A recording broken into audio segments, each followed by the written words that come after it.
Alright, hello everyone, welcome back. Today I will be talking about the first farm addition to the project I talked about in the previous episode, the GenSquare, which is effectively my specialized take on an industrial district. So yeah, if you guys missed the previous video on the GenSquare, please go check it out because it describes how all the farms and everything will be working in the GenSquare and what it actually is. And the first farm that we will be adding to the GenSquare is of course the Cobblestone generator.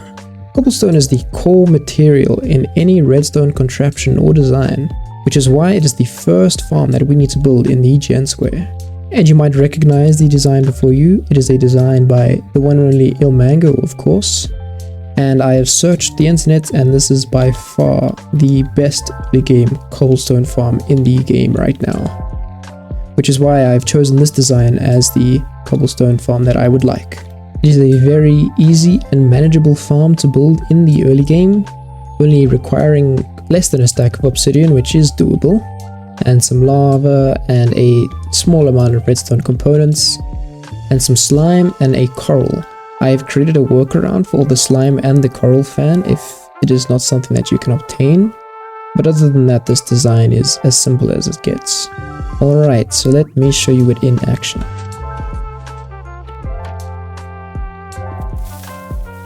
So as you can see, inside we have 4 pillars of cobblestone that are generated, and the TNT blows up right in the middle of it. But as you can see, this farm isn't entirely lossless, because some of the cobblestone does get blown up or burnt, but still, it produces enough cobblestone for the early game by a mile. So yes, the way it works is we just have a simple clock on the top here, which triggers the TNT duper, but at the same time we have a trapdoor on the inside here that is triggered with a slight delay so that the TNT can fall down here and blow up this cobblestone. And the reason these pillars generate immediately is because on the inside here we have water over here and we have lava over here, and it generates the 4 pillars of cobblestone. And we have a bit of a safety net over here with some water in this trapdoor so that in case we unload the system or something, the TNT will just land in the water and not blow up all your redstone. I mean, it is a really easy design to understand, and I think it is a necessary addition to every industrial district when starting out. Alright, let me just show you the Coral Fan and Slimeless edition that I have created. Alright, so the second farm that I have pasted right here is the Coral and Slimeless design. Of course, there is a couple sticky pistons in here, but that shouldn't be too hard to obtain because it's 2 slime balls over 6 whole slime blocks, which is a bit more doable. And as you can see, I am using this other kind of duper right here, which is a coral fanless duper.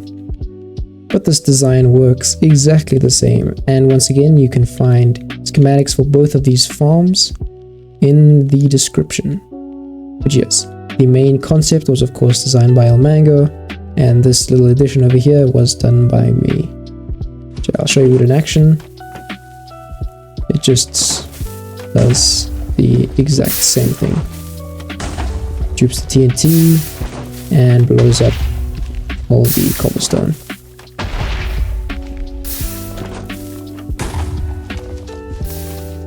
Alright, and the rates of this farm, as stated by Ilmango in his video, which I will be linking in the video description as well, is 12,500 cobble per hour, which is more than enough for the early game. Alright, and for those of you who are following along in the construction of the actual GenSquare, this is the process I went about integrating the design to the actual GenSquare. Alright, first off, of course, I did find my location by the witch hut, and I got my material set up down there in survival. And what I did was I created this simple framework over here, which had all the important measurements on it. So these are the boundaries of the main storage area, and I expanded it out this way. And these are the pieces where I will branch off to build a farm on this side and a farm on that side. And yes, once again, I have included this framework in the schematics if you would like to build it. And the process that I'm going to do for each farm to build it is I branch off 1, 2, 3, 4, 5. I branch off 5 blocks from each connection point. I build a stopper like this because this is the amount of space we will need to build our shulker sorting loaders. And then from this point onwards, I took some branching material like cobblestone, for example, and I went 1, 2, 3, 4, 5, 6, 7, 8, 9, 10, 11, 12, 13, 14, 15, 16 blocks in, and I put the center point, and this is the location where I would build a farm. In this case, the cobble farm is actually quite small, so what I did was I went 7 blocks off to the side, put another center point, and 7 blocks off to this side. So what you could do here is put one farm here and another farm here so that you can save a little bit of space.